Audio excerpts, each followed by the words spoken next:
Welcome to the Commentary Magazine Daily Podcast. Today is Monday, April 8th, 2024. I am John Podhoretz, the editor of Commentary Magazine.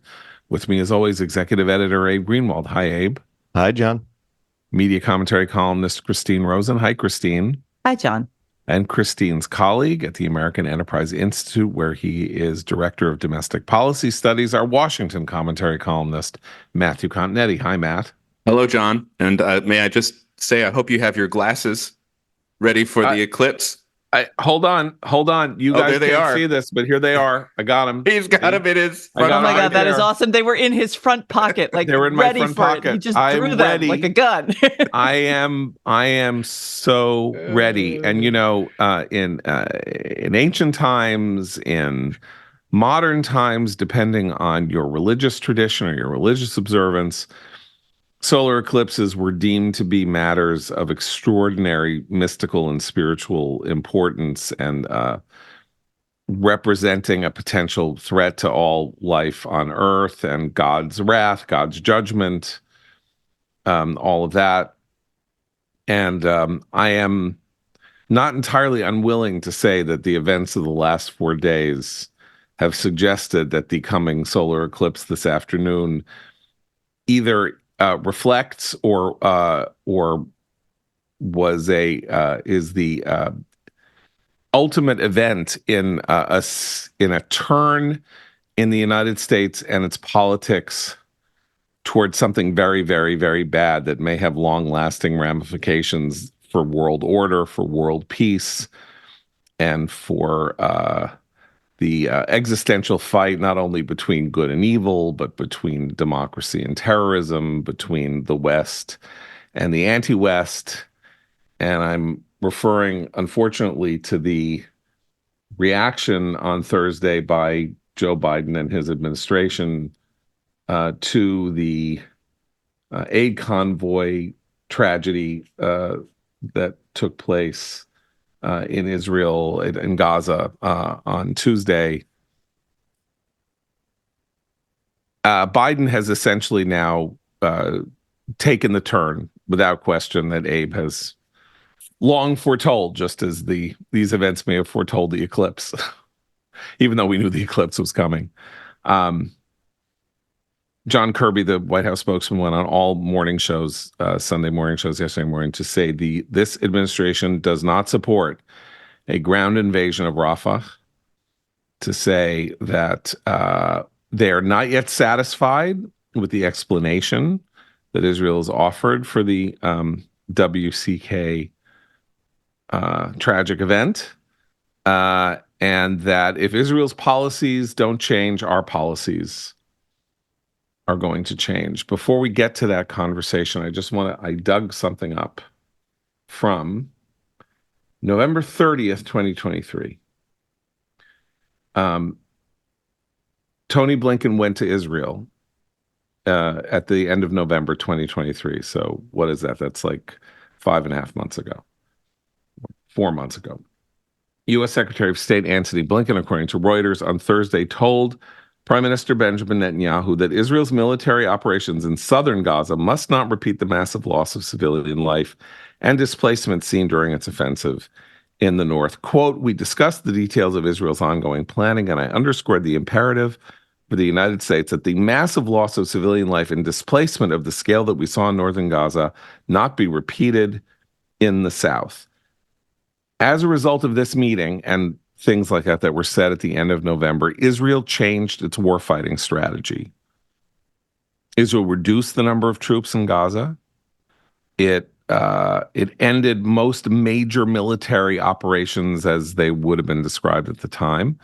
By now, there are a fifth as many Israeli troops and forces in Gaza as were there at the end of November. All of this put more Israeli lives, the lives of Israeli soldiers, at risk because they eliminated some of the depth of field that they had had before. America demanded that Israel change its warfighting strategy for humanitarian reasons. Israel did so. When you actually tally up the number of aid trucks that have gone into Gaza as a result of American demands that Israel open things up, The numbers are staggering. I don't have them in front of me, but like there has been nothing like it in any war in the history of anything ever. Also, John, can I just add? Yeah. As Israel did this, the number of civilian casualties, whether they're civilians or not, right, did in fact. Of course. And by the way, of course, not that you would know that from the Gaza Ministry of Health, which, as that amazing piece in Tablet a couple of weeks ago indicated, basically just says every single day that 500 people are killed. It could be raining, it could be sunny, there could be, it could be anything, and it's just, sort of like this made up number that's just sort of tallying up like the amount on the muscular dystrophy telethon while you're looking at the board and it's 1 o'clock in the morning and the number is still going up and up and up. Israel changed its strategy in accordance with American demands to make it easier, to make it more comfortable for Biden and Blinken and everybody to support Israel's efforts in Gaza. And of course, domestically, that didn't wash or didn't have much good effect for Biden among the people that he seems to be worried about losing. So what happens last week? The event, the World Central Kitchen attack, did not take place in southern Gaza. Okay, go look at the map where the convoy came in the Med, somewhere around central Gaza, not southern Gaza. They're saying Israel must do things not to, create the loss of life or the humanitarian crisis in southern Gaza that it had, created in northern Gaza, as though Israel created it and not Hamas. But now, essentially, the American demand that Israel not go into Rafah is don't do anything. Don't move them. Don't relocate them. There's some other magical way to get Hamas in Rafah, or we no longer support the elimination of Hamas, which I think implicitly now the case, that American policy now implicitly supports the frozenness of this conflict. So, Abe, I want you to dilate a little bit, if you would, on something you sort of hinted at last week or talked about on Friday, which is how American policy now over 25 years in our own wars, and then maybe in the wars elsewhere, now the two big ones, Ukraine and Israel, now seems almost to go to a place in which what we end up supporting is a frozen conflict that is neither won nor lost. Yeah, I think what seems to be the case is that, and we saw it here too, when we have a just cause, or when our allies have a just cause, we are enthusiastic. Our leadership is enthusiastic. We say all the right things. We throw a lot of resources into the fight.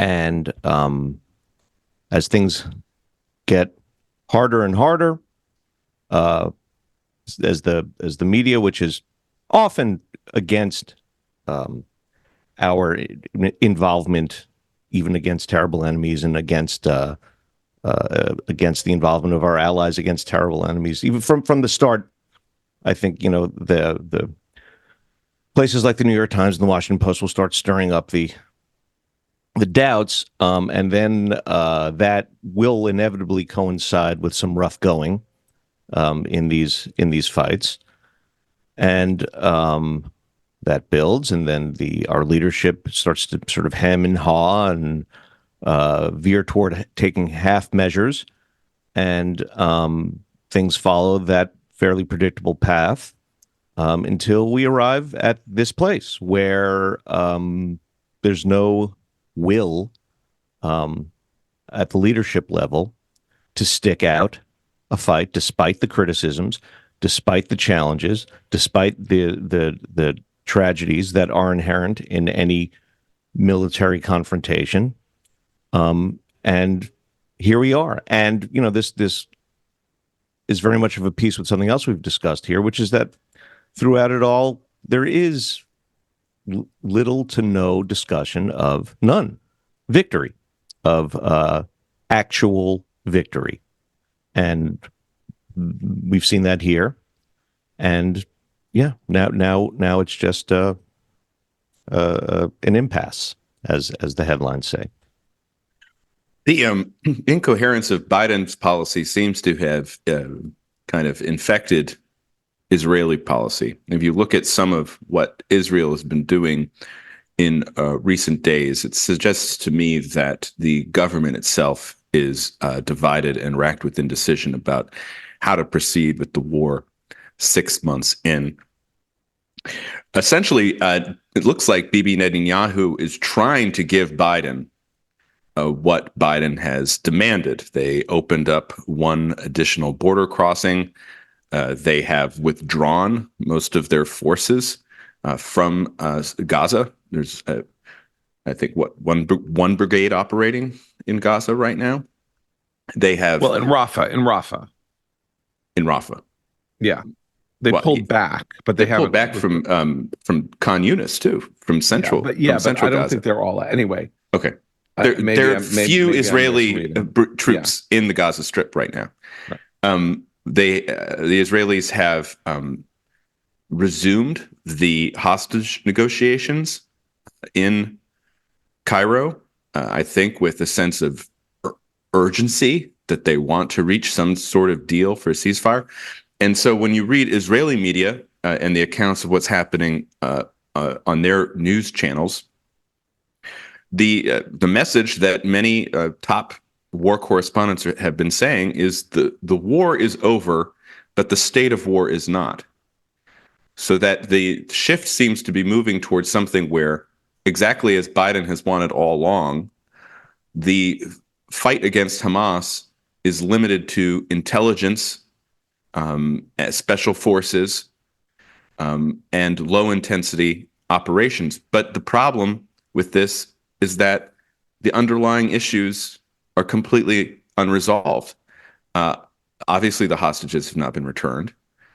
Hamas is still in power and can easily return to power if there's no alternative in the Gaza Strip, no other force that's able to exert a monopoly of coercive power over the population. And the displaced Israelis, primarily in the north, but also still, I think, in the south, they have not returned home. So what we've reached at 6 months in is a total impasse. And the irony might be Netanyahu is so concerned with losing the Americans that if this indecision continues, he may end up losing his right. And that would be what brings down the coalition. Christine, I want you to imagine that you are a not particularly literate or, like involved person in this matter, and you boot up because you're sort of interested in what's going on. The website called the Times of Israel, which is an English language Israeli website, probably the best one. I'm going to read you a series of headlines that are on the front page right now. The top headline is Gallant, that is the defense minister and one of the three members of the war cabinet. Gallant, we're at an opportune moment for hostage deal, face difficult decisions. Then, right below, Israel Hamas downplay reports of progress in truce talks amid optimism from Egypt. Then below that, critical days. Israeli team gets green light for next round of Gaza troop talks. Then below that, IDF commandos retrieve body of hostage Elad Katsir, murdered in Islamic Jihad captivity, not in Hamas captivity. Then IDF chief says withdrawal of troops from Gaza doesn't mean war is close to end. Then, marking 6 months of war, Netanyahu says Israel is, quote, a step away from victory, unquote. Okay. These are headlines one after the other. Now, granted, this is the newest story is Gallant saying we have optimism. The one right before it was filed an hour earlier. The Israeli government is driving its own people insane. this is as in constant a set of messages to a nation at war that has a bifurcated interest.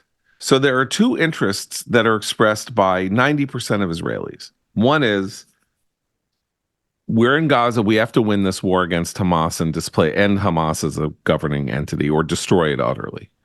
And the other is, we have to get the hostages home. These two are obviously in a kind of conflict, because you can only get the hostages home either by liberating them, which appears to be impossible, like Entebbe. They're not all together in some way, and you can find them and save them. Or you have to negotiate with Hamas to get them home. And of course, negotiating with Hamas means giving Hamas some stuff that it wants, and it wants Israel to do what Israel did yesterday, which is pull back or pull out. But Bibi's saying we're a step away from victory. Now, is that braggadocio? Is that just like whistling past the graveyard? Is he, the Dark Knight in Monty Python, who has just had his arms and his legs cut off, and he's like, "I'll get you, come at me." Just a flesh wound, yes. Yeah, just a flesh wound. How, if you thought to yourself, okay, I'm just like an American who doesn't pay that much attention, I'm going to try to find out what's going on. If you looked at that, or if you were an Israeli, obviously every Israeli is paying immense attention, but like, how do you live minute by minute with a government that is sending these messages out? I mean, if you're an Israeli, I don't know, because it is deeply confusing. American audiences don't get into the weeds, as you said, but I would add a couple. There are a couple other more headlines we could add to that list from other sources. The Wall Street Journal had an interesting story over the weekend about how Hamas is, arresting Fatah officials now. And so this idea, which struck me as, oh, well, that's great. So the Biden approach, which is we're going to have a two-state solution, we're going to have some sort of form of decent governance in the Gaza Strip when the war ends, that's just not going to happen. I mean, they're internally battling each other now in a way that suggests, and as they have in the past, is not going to lead to any solution. Look, yesterday marked 6 months that the hostages have been in captivity. We have had information trickling out about those who are now confirmed dead. There are still Americans held too. I would challenge any American to give a single name of a single American hostage who's being held right now. We don't even know their names. I mean, we do, because we are following this closely. But the president doesn't say their names. No one in his administration says their names. They're this abstraction. They're this negotiating thing they have to deal with. They're the hostages. That's not the way we should be talking about these human beings, and not the way we should be talking as Americans about Americans being held by terrorists. So I feel like that's actually one area where a lot of Americans should start paying more attention. And if I were a Republican on the other side who did not like, say, for example, Larry Hogan in Maryland, who's been very vocal about criticizing the Biden administration's policy, John Fetterman, same thing. We need to start understanding, as from the domestic standpoint, what our interests are, and stop getting caught up in the sort of broader ideological debate that goes on campuses and among activists. I think the average American doesn't have the bandwidth to get into the details of Israeli domestic politics, but they do care deeply when Americans are put in harm's way by terrorist organizations overseas. And a lot of the discussion, and they do still believe that Israel has a right to defend itself. And all of those ways of framing this conflict have now gone out the window. And I blame the Biden administration for that, certainly. Well, I'm thinking about it, and I said how the administration never talks about victory. Christine points out they never talk about the American hostages. What is it that the American leadership talks about in these cases, Israel and in Russia and Ukraine? We don't want to see an escalation. That's from the start. That is the watchword. That seems to be the number one goal, not to see an escalation. Now, I understand the desire not to see wars go out of control and spread. That makes sense.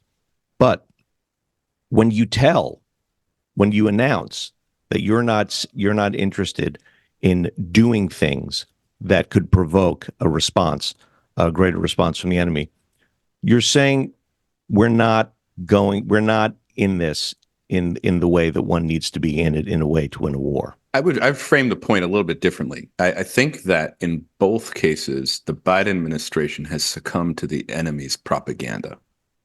So in the case of Ukraine, the Biden administration has succumbed to the idea that if Ukraine were to begin to advance and roll up to Russia's borders, then Russia might deploy some type of nuclear weapon. And that's what Biden wants to avoid at all costs. I mean, that's been the case, I think, since the war began. Absolutely, the entire American arms he- strategy is about not escalating to the point that Russia is because tempted Putin to a and nuke. Medvedev and the other Russian nationalists are always brandishing this nuclear threat. They haven't acted on it, even as, by the way, Ukraine has sunk most of the Russian Black Sea Fleet, and regularly attacks deep inside Russia. Nonetheless, that's what the enemy has been saying, and that's what the Biden administration has believed. In Israel, the Biden administration, it seems to me, has succumbed to the global information war on behalf of Hamas and against the state of Israel. And this is occurring on campuses throughout the United States of America. It is occurring in our mainstream media. It is occurring on social media platforms like TikTok, which has become a site of anti-Semitic venom. And it's happening inside our own government when you have these ridiculous people who make a show of how they're resigning. Or just last week, the idiot who said, well, I'm not going to the dinner for Ramadan because I want Biden to know what it feels to be neglected. Or the voters in Dearborn, Michigan, who are threatening to sink Biden's presidency because of his support for the state of Israel. That's what we didn't anticipate. Right? After an attack like October 7th, which was the equivalent many times over of 9/11 for Israel, Biden's instinct was the same as most Americans, which is that is awful. Hamas is an evil terrorist organization and it needs to be destroyed. But what happened? Within 72 hours, within 24 hours in some places, the pro-Hamas forces began rallying and began attacking the victim. That was new. That did not happen after 9/11. Right? That did not happen even during the second Intifada in the beginning of the 21st century. And yet the Biden administration has buckled beneath that. And it's not just them. On Friday, 40 House Democrats, including former Speaker of the House Nancy Pelosi, sent a letter urging no weapons transfers to Israel as if the war continues like it does. Over the weekend, the moron Jose Andres told Martha Raddatz that Israel's engaged in a crime against humanity. You know, no, I'm BDSing Jose Andres restaurants from this point forward. No more money for Jose Andres because he's revealing his true colors in his reaction. I understand he's upset. I understand the grief of this terrible accident, but he is clearly now just using this as a point of force, a point of attack against Israel. That's what's new here. And unfortunately, Biden can't fight it. He has no backbone. Well, and when he tries, it doesn't work, right? So Michigan, this weekend, they had an Al-Quds rally in Dearborn, and they said "Death to America." These are people chanting "Death to America." These are the people who he's placating with all these policies Matt correctly lays out, like the efforts they're making rhetorically and policy-wise to placate this group of voters because of the upcoming election. They're having none of it. They're literally chanting "Death to America" at rallies in Dearborn, Michigan. And I remember a few months ago, someone wrote, and I'm sorry I forget his name, wrote a piece in the Wall Street Journal about Dearborn and how it's been transformed over the last 10 to 20 years and what that means politically and the dangers it poses for terrorism and whatnot on the homeland. And he was mocked for it. Like, right, even the moderate lefties were like, oh, this is just such, this is just rhetorical overdrive. No, it's not. No, it's not. These people are putting themselves online, proudly chanting "Death to America." For 6 months on this podcast, I have defended Biden.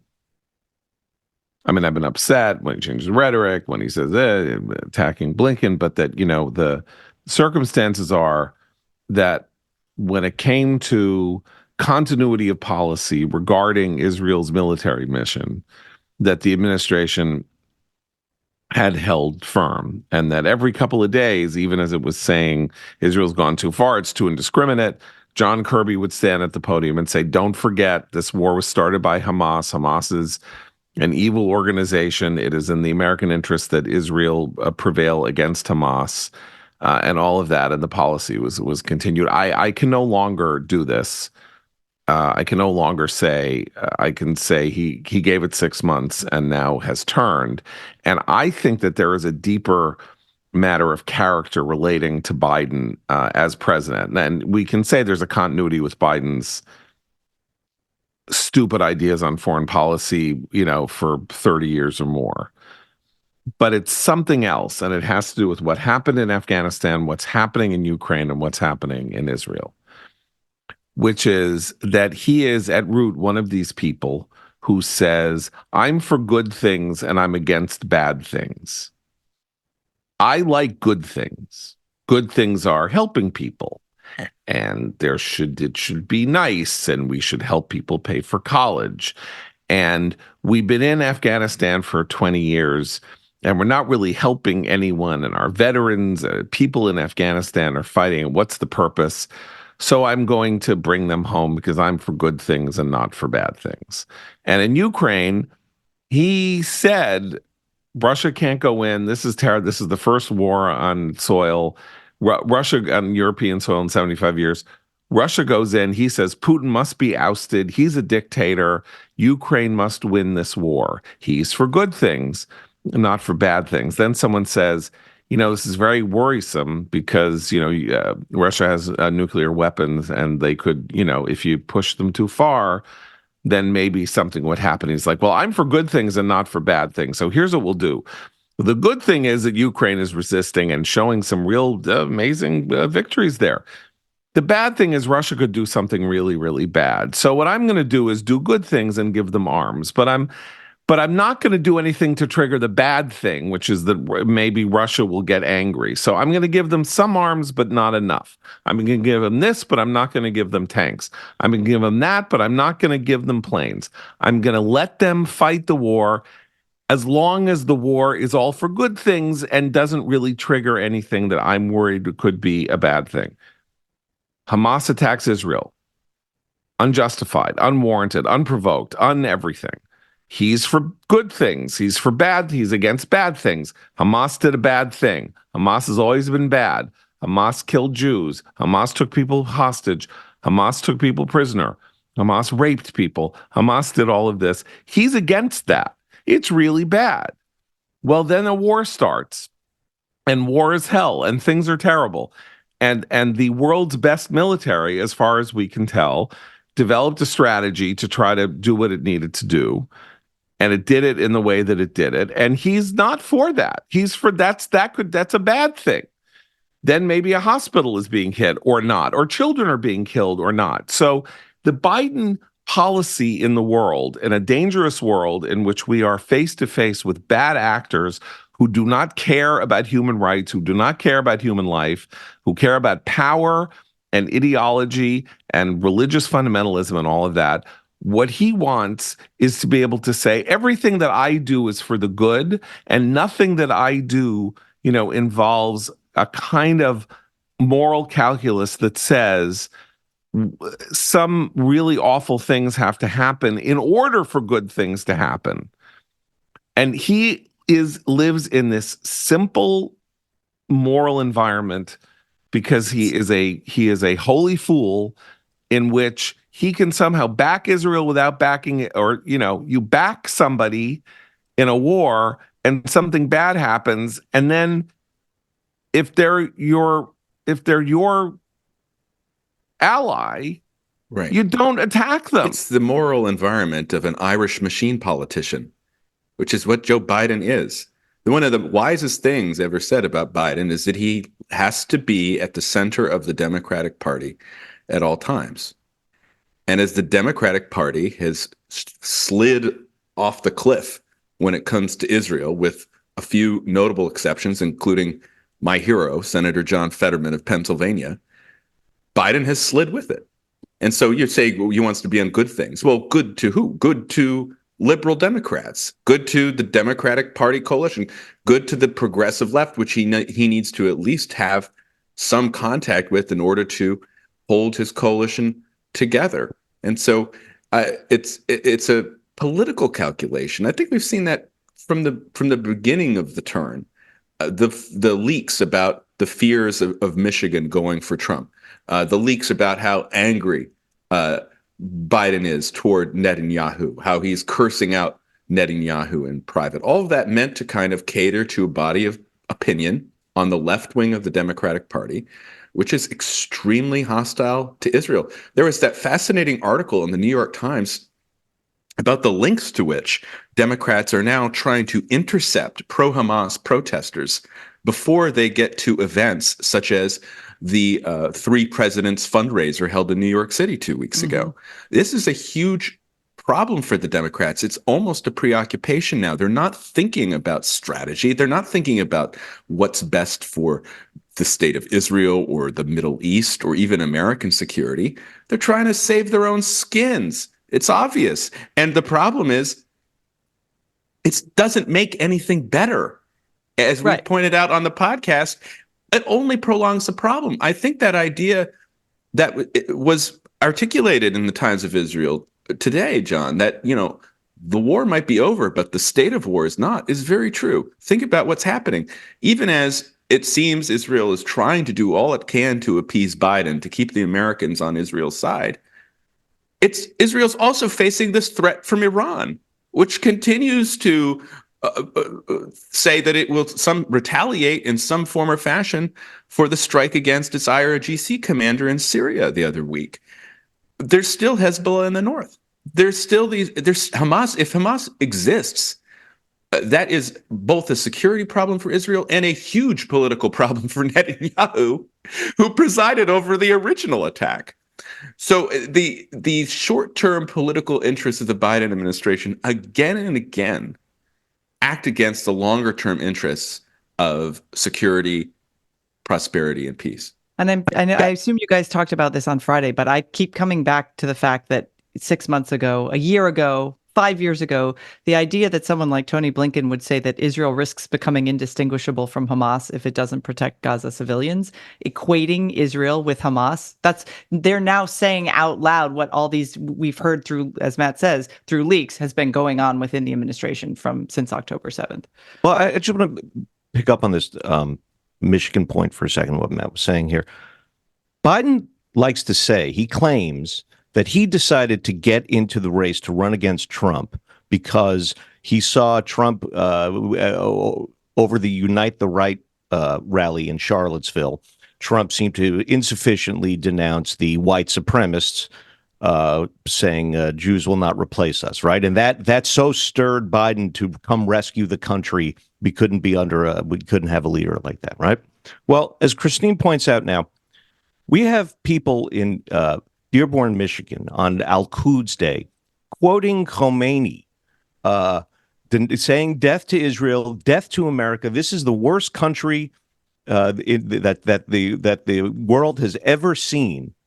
And these are the people that Biden is siding with. These are the ones that he is scared in the political calculation, just like Trump with white supremacists. He is scared in a political calculation to lose them. And that is the exact same thing. Worse, I would say, by the way. So even here, it appears I was giving Biden the benefit of the doubt by ascribing to him a moral frame that I think all three of you reject, that he wants good things and doesn't want bad things. And you're all saying and convincing me that, that's naive on my part, that he is simply playing politics in his own way, though incompetently, because there's nothing that he can do at this point to satisfy the people who are in a very, I wouldn't say it's in no way an exact parallel, but a parallel to the people on the right who decided that the Republican establishment needed to be destroyed. The pro-Hamas, anti-Israel left wants to take Biden down. And Democrats, regular Democrats and Biden, they have not reckoned with the fact that they are that there is blood in the water, or they are scenting blood in the water. They are not leaving them alone, which was the point of that New York Times story over the weekend. They're not going and disrupting Republican campaign events because Republicans support Israel. They are disrupting Democratic events. They are going to have a riot at the Democratic convention in Chicago. They are working to take over their own party's foreign policy platform and shift it. And appeasing them cannot work. That's one of the things they could have taken away from 2014, 2015, 2016. Ted Cruz talking to that guy in either Iowa and New Hampshire, I can't remember, who says, I don't like you. And then Ted Cruz says, well, let's talk about this. What is it that you don't like about X? And the guy just starts saying, lying Ted. Here he is, lying Ted. Like, there's no negotiating with those people. That was where Trump won. That was when you knew that Trump had won. That guy is a very enthusiastic Republican voter in 2024. Absolutely. And he stood there in face to face with the guy who's saying, I want to have a civil conversation with you. And like spits in his face, and Cruz stands there and keeps going, right? I don't think that the Democrats are reckoning with the tiger that they think they have by the tail. The tiger has them by the tail. And that's why Biden's penny wise and pound foolish to have pursued the policy that he pursued, because that's how they knew the blood was in the water. I mean, it's like the minute that he didn't say Israel's in the right, they're in the wrong, Israel is doing what it can to minimize civilian casualties and is doing things that no other army has ever done, and we're going to back them. The minute that he was like, well, they shouldn't have done this, and that Tony Blinken's going to go and say, oh, you really shouldn't. Let's be kinder in the fighting of the war. Most important priority for Israel should be humanitarian relief to Gaza. That is the American position now. It is more important to Israel to supply, in the American eyes, to supply humanitarian relief to Gaza than it is for Israel to win the war. How is that gonna help Biden? Who is that gonna help Biden with? You know who? 7 anti-Zionist Jews. Maybe, although they probably think that he loves Israel too much also. So this is a terrible, it's been a terrible weekend. 6 months. The hostages have been there. I was at a rally yesterday in New York. Bring the hostages home. Even the message now to bring the hostages home is fraught and confused, because Israel again now has these two faces, right? It wants the hostages home. It wants to win the war. The two now really may be in direct and unresolvable conflict, because Hamas knows with America's turn that it has the whole cards in the game. It has 2 aces, and it doesn't need to, it can just up the ante and double down. And you do every other bad card analogy that I can think of here. The Israeli public's pressure. I mean, people were saying things last week like, the time has come to end negotiating. We need to bring the hostages home now. That's what I say, that the Israelis are going crazy. Israel as a country, just like its cabinet, seems to be undergoing a kind of collective mental crisis, because they are saying things that don't make sense, just like the government is saying things that don't make sense. The only thing that makes sense about what Israel is doing is if the threat from the north, from Hezbollah, is now so severe that they really do have to redeploy troops to get them north to prevent either some kind of an invasion, or to deal with airstrikes or something or other, and that all their chatter and all their intelligence is scaring them to death, and that, along with the Iranian threats to the Israeli homeland, has sort of happened almost. It's not coincidental at all, but I mean, has happened coincident to what's going on with them standing at the gates of Rafah, not going into the tunnels and trying to clear Hamas. That's the one defense for this, and they can't say it out loud.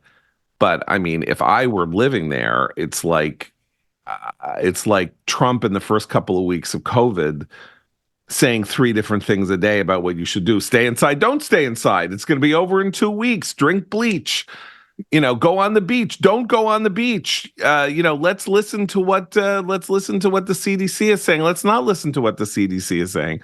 We all went insane, and I think Trump went insane, and we all think that I think the Israelis and their government are having a realism and sensibility problem. Now we need to take a quick break because I need to talk to Matt about our first advertiser, who of course has now disappeared from my here.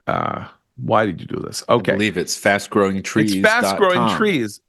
I'm going to tell you about Fast Growing Trees, then I got to talk to Matt about Fast Growing Trees. Did you know Fast Growing Trees is the biggest online nursery in the U.S. with more than 10,000 different kinds of plants and over 2 million happy customers in the U.S.?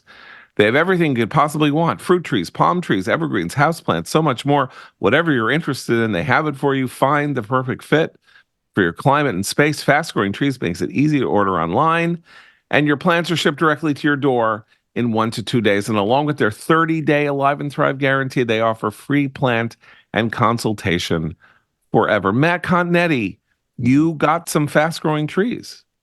We did. My better half selected Yoshino cherry trees, a hydrangea plant, some knockout roses. They've all arrived at Casa Continetti. They have been planted. They're thriving. The roses are in bloom already. They look great, and I'm excited to watch them grow as the world collapses around me. Nothing is more important than a beautiful surrounding to give you some sense that things are not in a state of complete collapse, not to get excessively pretentious. 2 simultaneous early 19th century novels, Mansfield Park by Jane Austen and Elective Affinities by Goethe, make this point that gardens are one of the things that save us from our own chaos and destruction. And so fastgrowingtrees.com at the Continetti household is living proof that not only are these great novels, but that there is a product that you can use to help yourself at a time of deep trouble. And that Goethe were alive today, who'd write The Sorrows of Middle-Aged Continetti. That would be the God, I hope not, because Werther. No, I know. It does not end well. Yeah. I know. That's the joys. The joys, yes. So this spring, they have the best deals online, up to half off on select plants and other deals. And listeners to our show get an additional 15% off their first purchase when using the code commentary at checkout.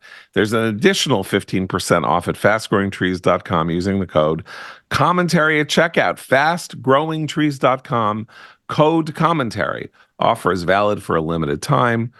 Terms and conditions may apply. Very quickly, moving on to Donald Trump, whom I just insulted. The question that faces us now is, given Biden's turn, and it's April, and the election is in November, does Biden's inconstancy provide Trump with an opening that could be politically advantageous to him on the matter of Israel and Gaza? Now, we've talked, Matt, you said last week, I said last week, that we were very unnerved by some of the things that Trump has been saying about Israel and Gaza. It sounded like he was attacking, said that the war wasn't a good idea. Then he kind of refined it over the weekend to say they need to go and go now, and they need to win this thing because the PR battle is bad for them. And I don't think that you can say after what happened last week that description of what's happened here in America is wrong. The PR battle is what led Biden to take this terrible turn that he has taken. But, Trump has very weird instincts on Israel, some of them fantastic, or some of them at least supportively fantastic, on the Abraham Accords and other things.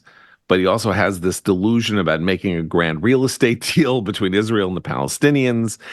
And he may think that there is a significant part of his base that is hostile to Israel and the Jews, and he doesn't want to freak them out. So I don't really know, but so I just wanted to throw this out.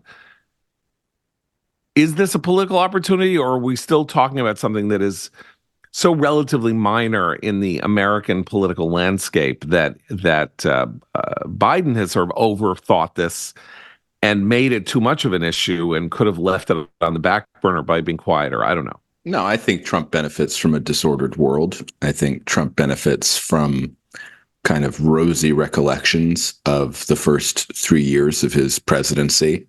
The idea that these wars were not happening. America had not been embarrassed in Afghanistan. Prices had not increased to the level where they are now. So in that sense, it is a political opportunity. But Trump has issues of his own.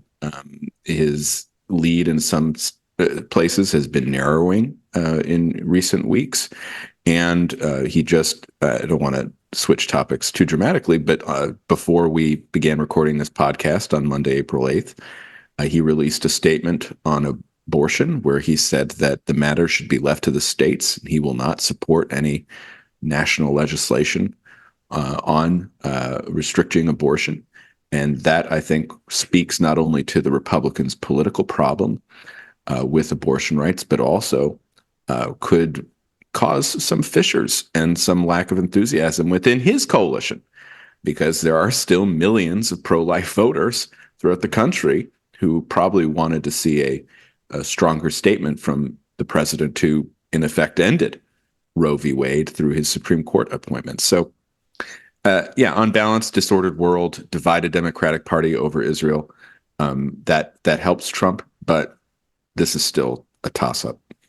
It was interesting that Trump's statement, he took credit for overturning Roe v. Wade because it was Justice points, and then said, but I'm not going to come out with a ban. So he plays that that's actually pretty savvy way to do it. He's trying to signal it's to the base. True. It has, unlike many Trump statements, it had the advantage of being true. The Supreme Court, the 3 justices that he appointed, were the margin that led to the overturning of Roe v. Wade, not the banning of abortion nationwide. The issue with Roe v. Wade was that it was a bad decision, badly framed, that led to led to constitutional chaos, and that's what the court found. It didn't say there will be no more abortion in the United States, or abortion is murder, or anything like that. And so his statement does not endorse the moral framework of the anti-abortion movement. But it does, as I say, have the interesting advantage of being exactly correct about what it was that happened and what it was that he can be given credit for. He just doesn't want to take any more credit. He doesn't want anyone to give him any credit for restricting abortion any more than Dobbs restricted abortion. Yeah, I think Biden's turn on Israel is definitely an opportunity for Trump. But whether or not he'll take it, Trump doesn't approach things with that framework. He doesn't say, "Oh, I'm going to talk about this now because this is this is the thing to say to point out Biden's incompetence here and my competence." Trump says what he feels like saying when he feels like saying it. What's getting a rise from the crowd when it gets a rise. So if it happens to sort of come up, during a rally or an interview, and it comes to his mind, he'll say it. If not, he won't. Well, that's a question. So, we don't really know. It's very hard to poll Jews. It's very hard. It's a small community, 5 million people nationwide. Getting accurate polling. I mean, Pew polls Jews and comes up with these polls of what the Jewish community thinks, and sometimes they have just the most bizarre results. Like 31% of Jews in a Pew poll in 2013 said that Jesus was the Messiah, which is about the most not Jewish thing that a Jew could think, and therefore wacky results. So we don't know. So there are, I think, 600,000 Jews in Pennsylvania. I could have this number wrong. Maybe it's a little fewer. And there is this question, right? Like Pennsylvania is a swing state. Maybe the Jews in Pennsylvania are more Zionist than that. Maybe they care a lot. The Tree of Life did happen in Pennsylvania, as we know. Pennsylvania, Pittsburgh, and Philadelphia suburbs decisively turned against him in 2018, against the Republicans in 2018, 2020, and 2022. This is the one area in which it's conceivable that if Jews care about anti-Semitism and about Israel, that you could make hay, you could push back on Biden and saying he doesn't do enough to fight the squad. There's a massive increase in anti-Semitism in the United States. He's not doing anything about it, and he got in constant wobbly, and God knows where he's going to be on Israel by the time the election rolls around. Granted, Trump, not the best messenger. Good people on both sides and bad people on both sides, and Charlottesville, he is not a good messenger for this, maybe. But who knows? I don't know. I mean, it's very, you're saying he doesn't make political calculations. I don't think that that's true, actually. I mean, I think he can, there are parts of his speech that are on the teleprompter. I don't think he makes traditional political calculations. Okay, fair enough. Yeah, look, I mean, if Biden is seen as betraying Israel, then the Jewish voters who vote on the basis of support for Israel will probably be reluctant to support Biden. My sense is, but we don't know how that's big not a number that is. Yeah. Exactly, and I don't think that's the majority of American Jews. Right, but anti-Semitism, rising anti-Semitism, actually directly affects every single Jew in the United States, and if it is tied to the attitude on Israel, because of course what we've learned here is that the anti-Zionism isn't anti-Semitism necessarily divide no longer holds. No one can actually make that argument seriously. And no, I don't think that there are any Jews in America who aren't themselves anti-Zionist who even would make that case right now any longer if they're paying the slightest bit of attention. And so there could be a way in which the fact that Israel is a voting issue, even only for a minority of American Jews, could alter itself. And again, in an election in which Pennsylvania hangs by a thread, if Dearborn matters, here's something to Montgomery County in Pennsylvania matters. Right. Who's the voting bloc that Jews vote at essentially the same rates over the decades has been African Americans, right? Mm-hmm. In terms of loyalty, ironclad loyalty to the Democratic Party. If we see in the polling that a lot of Black Americans, men in particular, are unenthusiastic about Biden, even suggesting they're going to vote for Trump. Well, that happened with Jewish voters, right? Would a similar thing happen? I'm actually skeptical. And that in itself would be a fascinating development.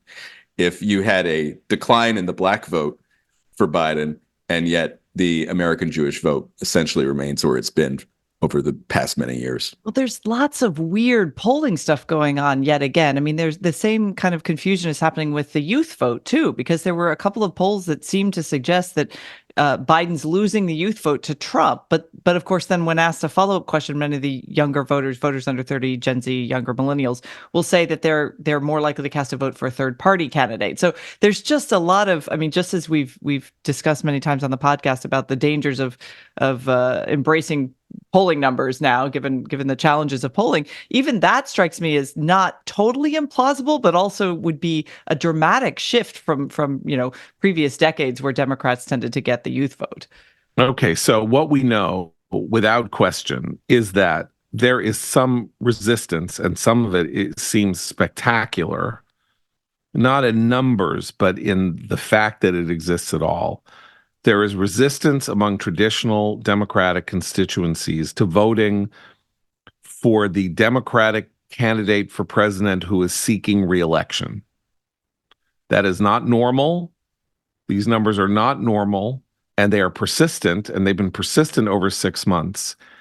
And whether they represent a historic shift or they represent the response, the natural response of the American populace to an 81-year-old man who seems senile a lot of the time. And therefore, the youth vote, the black vote, the Hispanic vote, all may be having a kind of like, what are we supposed to vote for this guy for? You forgot the most important thing. Dwayne "The Rock" Yes. Johnson has declined to endorse Biden. He recently that announced is- this. It's very, yeah. it's a harbinger of things to come, I think. Look, in the novel Primary Colors by Joe Klein, then known as Anonymous, which is about Clinton, a novel about Hillary, and this candidate comes out of nowhere who is the Perot stand-in. But he comes out of nowhere late.